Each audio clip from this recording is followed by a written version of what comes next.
Hello दोस्तों, स्वागत है आप सभी का आपके पसंदीदा YouTube platform the notebook global academy पे। हम लोग बात करेंगे। अभी आपने पिछले वर्ष सुना होगा 2025 में एक ग्रुप बन रही थी, है ना। उस ग्रुप में आपने देखा होगा कि पाकिस्तान मेंबर था और सऊदी अरबिया, तुर्की, इन ये सब जो है मिलके एक ग्रुप बना रहे थे। अब यह किसके तर्ज पे बन रहा था, तो आपको पता होगा कि यूरोपियन जो कंट्री है जिसका एक ऑर्गेनाइजेशन है NATO, North Atlantic Treaty Organisation, है ना। अब इन नाटो में जैसे आपको पता होगा कि ये जो नाटो है, नॉर्थ अटलांटिक ट्रीटी ऑर्गेनाइजेशन, इसमें टोटल कंट्री प्रेजेंट में कितने हैं? 32 कंट्रीज हैं, 32 देश हैं इसमें, है ना। लेटेस्ट इसमें देश जो जुड़े हुए हैं वह स्वीडन और फिनलैंड इसमें जुड़े हुए हैं। अर्थात फिनलैंड और जो है स्वीडन जो है ये लेटेस्ट देश जो है इसमें जुड़े हुए हैं नाटो में। अब नाटो के तर्ज पे यह नया नाटो, इस्लामिक नाटो का नींव रखने की बात जो चल रही थी, जो तुर्की, सऊदी अरबिया, पाकिस्तान मिलके कर रहा था, उसमें इस नए डिफेंस पैक्ट में अब ये पता चल रहा है कि सऊदी के बाद कुवैत जो है, जो कि दूसरा फारसी कंट्री है, या दूसरा आप कह सकते हैं कि फारस की खाड़ी से संबंधित जो देश है, वह अब इस पैक्ट में शामिल होने जा रहा है। अब कारण क्या है ऐसे, तो आपको पता होना चाहिए कि नाटो का एक आर्टिकल है, नाटो का एक आर्टिकल है, आर्टिकल नंबर 5, है ना। ये आप सभी लोगों को तो पता ही होगा। आर्टिकल 5 उसका क्या कहता है कि अगर नाटो के किसी एक देश पर, किसी एक मेंबर पे, अर्थात 32 उसके जो मेंबर्स कंट्री हैं, उन मेंबर्स कंट्री की किसी एक कंट्री पर अगर कोई अन्य देश हमला करता है, तो वह पूर्ण रूप से पूरे नाटो ऑर्गेनाइजेशन, अर्थात नाटो का जो नाटो में सम्मिलित 32 देश हैं उन पे हमला माना जाएगा, है ना। इस अर्थात यह जो संस्था बनी है, जो नॉर्थ अटलांटिक ट्रीटी ऑर्गेनाइजेशन, उस संस्था पे हमला माना जाएगा। और उस देश से, जिस देश ने हमला किया था नाटो ऑर्गेनाइजेशन वाले सदस्य के देश पे, यह पूरा नाटो ऑर्गेनाइजेशन ही उसके विरुद्ध क्या करेगा? रक्षा के लिए, संप्रभुता के लिए युद्ध करना शुरू कर देगा, है ना। यह नाटो का आर्टिकल 5 है।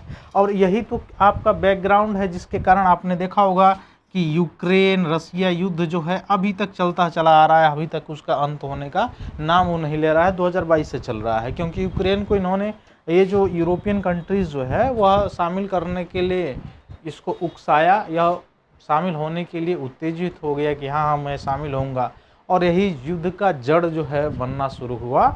हालांकि इसके बाद बहुत सारे देश इसमें शामिल हुए, नाटो में शामिल हुए, जैसे मैंने अभी बताया आपको कि टोटल इसमें 32 कंट्री हैं।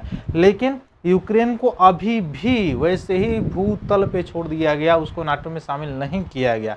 हालांकि उसकी युद्ध शुरू इसीलिए हुई थी, है ना। तो ये सारी चीज़ अलग चीज़ है। तो उसी के तर्ज पे ये बना रहा था क्या, जो इस्लामिक नाटो है उसको। अब इस्लामिक नाटो क्यों? क्योंकि जितने भी इस्लामिक कंट्री है, पाकिस्तान हो गया, या सऊदी अरबिया हो गया, यूएई हो गया, कुवैत हो गया, ईरान हो गया, तुर्की हो गया, इस इराक हो गया, ये सभी लेके एक नया नाटो की बात कर रहे थे, जिसमें से पाकिस्तान जो है इसका अगवानी भी किया और डिफेंस पैक्ट भी किया। पिछले वर्ष 2025 में आपने देखा होगा कि ये पैक्ट सऊदी अरबिया के साथ हुआ कि अगर इसके रक्षा समझौता है इस लेवल का हुआ कि अगर इसके डिफेंस लेवल पर कोई अटैक माना जाता है, तो ये दोनों देश मिल के उस साझे रूप से उस देश के विरुद्ध जो है क्या करेंगे? कार्रवाई करेंगे, है ना। ये इसमें शामिल था। अर्थात आपको पता है कि जो सऊदी अरबिया है वह फारस की खाड़ी से भी सीमा साझा करता है और रेड सी से भी सीमा साझा करता है। तो संसाधन के मामले में सऊदी अरबिया के पास संसाधन की अधिकता है, और साथ ही साथ आपको ये भी दिखाई देगा क्रूड ऑयल्स भी यहाँ पे होता है। तो इस लेवल से अगर पाकिस्तान पर कोई देश हमला करता है तो सऊदी अरबिया उसमें बचाव के लिए उतरेगा, और उस संबंधित देश से अगर सऊदी अरबिया का व्यापार हो रहा होगा, तेल जो है एक्सपोर्ट कर रहा है वो अगर, तो वो बंद भी कर सकता है। इस तरह का ये बर्ता हुआ था, इस तरह का ये वार्तालाप हुआ था। पाकिस्तान कहीं ना कहीं इसमें अपने आप को बचाने के लिए या इस समझौते में, या इस समझौते की अगुवाई करने में, या मतलब इंटरेस्ट ज़्यादा ले रहा है।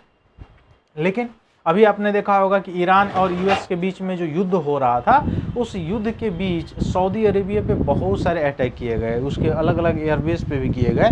लेकिन इस रक्षा जो समझौता है, जो डिफेंस एग्रीमेंट हुआ था, उसके अंतर्गत यह जो खासकर का जो पाकिस्तान है वह उसमें उतरता हुआ दिखाई नहीं दिया। कारण है कि वहाँ पे यूएसए था और वहाँ पे ईरान था, तो दोनों के बीच में कैसे जाए, ये सारी चीज़ें हैं। तो अब ये चीज़ें निकल के सामने आ रही है कि कुवैत भी इसमें शामिल हो रहा है। अर्थात कुवैत के शामिल हो जाने से कारण क्या होगा कि कुवैत भी, आपको पता है कि एलपीजी जो गैस है, लिक्विफाइड पेट्रोलियम जो गैसेस हैं, ईंधन के रूप में जिसका प्रयोग किया जाता है, उसका भारत के लिए एक्सपोर्टर सबसे ज़्यादा कुवैत है। कुवैत से सबसे ज़्यादा आता है ये सारी चीज़ें। अब उस स्थिति में अगर पाकिस्तान पे हमला होता है या पाकिस्तान पे अटैक किया जाता है, तो या कुवैत पे अटैक किया जाता है तो पाकिस्तान वहाँ डिफेंस करने के लिए आ सकता है, और पाकिस्तान पे अगर अटैक किया जाता है तो कुवैत आ सकता है। यह बौखलाया हुआ पाकिस्तान यह कार्य इसलिए किया क्योंकि ऑपरेशन सिंदूर आपने देखा होगा। ऑपरेशन सिंदूर में भारत ने इसके बड़बोलेपन की वो धज्जियां उड़ाई थी, जिसके कारण, हालांकि ऐसा नहीं कि केवल ये अकेले लड़ रहा था, इसके बैकबोन में सपोर्ट कहीं ना कहीं चाइना और तुर्की कर रहे थे, क्योंकि बहुत सारे तुर्की के ड्रोन भी गिराए गए थे, आपने देखा भी होगा, बहुत सारे हथियार भी गिराए गए थे मार के। तो इसमें यह ये नहीं कि अकेला खड़ा हुआ था, इसके पीछे बैकबोन के रूप में सपोर्टर थे। इसके बावजूद भी भारत का S-400 सुदर्शन, भारत का ब्रह्मोस, आकाश, ऐसे बहुत सारी मिसाइल्स हैं जो हैं, इसके पूरे जो बड़बोलेपन की जो सपना थी, उस बड़बोलेपन के सपना को चूर कर दिया। अब इसी से यह समझौता करने के लिए बहुत इंटरेस्टेड है, इंटरेस्ट इसमें इसलिए ले रहा है कि अगर इस ऑर्गेनाइजेशन में ऐसे ऐसे अगर देश जुड़ते हैं तो कहीं ना कहीं भारत अगर हमारे ऊपर हमला करता है या भारत हमारे ऊपर अटैक, हालांकि भारत हमला नहीं करता है बल्कि वह बार बार चेतावनी देता है, पहले भी बहुत बार चेतावनी दे चुका है भारत की आतंकवाद और बातचीत, ये सारी चीज़ें एक साथ नहीं चलेंगी। जीरो टॉलरेंस जो है नीति है गवर्नमेंट की आतंकवाद पे, और होनी भी चाहिए, है ना, क्योंकि अपने देश की नागरिक इंस्टीट्यूशन इनको बचाना ये हमारा पहला कर्तव्य होना चाहिए। हमारे देश की संप्रभुता को बचाना हमारा कर्तव्य होना चाहिए, और हमारे देश की संप्रभुता को अगर कहीं से खतरा हो रहा है, जो कि एक नाम है आतंकवाद, आतंकवाद का गढ़ फंडिंग करने वाला जो देश है, जो अपना पड़ोसी देश है जिसका नाम है पाकिस्तान, यह अपने आदतों से बाज नहीं आ रहा है। जैसे आपने देखा होगा कि पहलवान जो हमला हुआ था, अभी हाल फिलहाल में आपने देखा होगा कि जम्मू कश्मीर में आतंकवादी हमले हुए हैं, अभी हाल फिलहाल में, प्रेजेंट में। तो इसका आदत है, यह छूट नहीं सकता है, इसकी रिलाई होती रहेगी, लेकिन ये अपना काम वही करता रहेगा, इसकी ये आदत से बाज आने वाला नहीं है, क्योंकि ये अकेले लड़ नहीं रहा है, इसकी फंडिंग हो रही है कहीं ना कहीं से, इसलिए यह अपना ज़मीन बेच के कहीं से फंडिंग ले रहा है, काम कर रहा है, वो अलग चीज़ है ना। तो इसके मद्देनज़र ये सारी चीज़ें, ये सारे काम को किया है ताकि कल के डेट में ये आतंकवाद को बढ़ावा दे के और फिर से इंडिया में घुसपैठ करना चाहे तो इंडिया तो भाई तो रेलेगा, इसको बढ़िया से रेलेगा, है ना। तो जितना इसके डिफेंस मिनिस्टर्स जो बड़बोलेपन बोल रहे थे, जो इसके आर्मी जो चीफ था, जो बड़ा बड़ा जो है बोल रहा था, उसकी सारी धज्जियाँ उड़ गई थी, गिड़गिड़ाने लगा जाके अमेरिका के पास। उसके बाद जो है भारत के पास फ़ोन आया तो भारत चलो सीज फायर किया, है ना। पहले ये लोग गिड़गिड़ाने लगे, उसके बाद से भारत रुका, नहीं तो इन लोगों का धज्जियाँ उड़ी गई थी। तो ये बड़बोलेपन में फिर आगे बढ़ रहे हैं, इसलिए कि भारत कल के डेट में अगर हम आतंकवाद को बढ़ावा दे रहे हैं, फंडिंग कर रहे हैं, आतंकवाद के जरिए घुसपैठ करना चाह रहे हैं भारत में, तो भारत तो अपने संप्रभुता के लिए लड़ेगा, छोड़ेगा नहीं भाई। और हर एक अंतर्राष्ट्रीय मंच पे इस बात को उठाया है भारत, और अभी भी उठाता है। तो भारत जब इस बात को नहीं छोड़ेगा तो कल के डेट में फिर हमको रेन्यूअल करेगा, तो रेन्यूअल करेगा तो हम कहाँ रह पाएंगे। अभी तो रेन्यूअल किया है तो अभी हम उठने लायक नहीं है, और ऐसी स्थिति रहेगी तो फिर हमारे कोई दोस्त आ जाएंगे, और ऐसे अप्रत्यक्ष रूप से कोई दोस्त आके हमारी मदद करते हैं। उस तरह से अगर देखा जाएगा तो प्रत्यक्ष रूप से सामने हमारे दोस्त आएंगे, हमारी मदद करेंगे। लेकिन कितना हो कर ले अपना साम्राज्य खड़ा, लेकिन इसकी नींव इतनी आतंकवाद के कारण कमज़ोर है कि ये ढहेगा ही ढहेगा, है ना।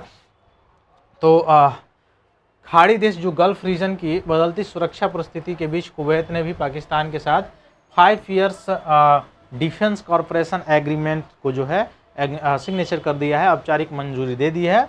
अब इससे पश्चिमी एशिया के जो भू राजनीतिक जियोपॉलिटिक्स है, इसमें नया बदलाव देखने को आपको मिल सकता है। तेल के बदले फौज, यानी ऑयल फॉर ट्रूप्स मॉडल कहा जा रहा है। अब ये कहीं ना कहीं आगे आने वाले समय में एक जो है चुनौती है, और इस चुनौती को लेके आगे रणनीति जो है होनी भी चाहिए। कुवैत ने 27 जुलाई 2026 को पाकिस्तान के साथ रक्षा सहयोग समझौता का आधिकारिक रूप से पुष्टि कर दिया है, और यह 11 जून 2023 को हस्ताक्षर हुआ था, लेकिन कुवैत की आधिकारिक मंजूरी अब मिली हुई है। 5 वर्षों के लिए प्रभावी रहेगा। और किस किस क्षेत्र में रहेगा, तो मिलिट्री ट्रेनिंग में, ज्वाइंट एक्सरसाइज में, डिफेंस टेक्नोलॉजी में, इंटेलिजेंस शेयरिंग में, सैन्य शिक्षा अनुसंधान में, लॉजिस्टिक विशेषज्ञता आदान प्रदान करने में यह मुख्य रूप से ये इसका प्रयोग किया जाएगा। और इस शब्द का प्रयोग इसलिए हो रहा है, तेल के बदले फौज, क्योंकि हाल के महीने में आपने देखा होगा कि पाकिस्तान गंभीर आर्थिक संकट से जो है जूझ रहा था। और गंभीर आर्थिक संकट से जूझने के कारण आपको दिखाई देगा कि उसकी अर्थव्यवस्था कैसे चरमरा सी गई थी, और वहाँ पे कैसे कितने बड़े लेवल पे सारी चीज़ें हो रही थी, अर्थात कितने बड़े लेवल पे आपको दिखाई देगा कि संकट आके खड़ा हो गया था। ऊर्जा संकट से लेके विदेशी निवेश, इस सारी चीज़ों की यहाँ पे आवश्यकता है, जिसके कारण ये ऐसे समझौते हुए हैं इन दोनों के बीच में, है ना। तो सऊदी अरबिया के बीच अब कौन आया है, कुवैत आया है इसके बाद। प्रमुख कारण यह है कि अनुभवी पाकिस्तानी सेना, कम लागत पर सैन्य प्रशिक्षण, इस्लामी देशों के साथ लंबे सैन्य संबंध, क्षेत्रीय सुरक्षा चुनौतियां और ईरान से बढ़ते तनाव के बीच यह अपने में समझौता किए हुए हैं। अब इसमें पाकिस्तान को ज़रूरत क्यों है, या गल्फ़ देशों को पाकिस्तान की ज़रूरत क्यों पड़ी है, उसका कारण है कि ईरान का जो प्रभाव बढ़ रहा है, और जो खाड़ी देशों अन्य देश हैं उनके साथ जो ईरान का संघर्ष रहा है उसके कारण। दूसरा, अमेरिका पर निर्भरता कम करने के लिए और पाकिस्तानी सैन्य अनुभव जो है उसके फ़ायदा उठाने के लिए यह कार्य किया जा रहा है।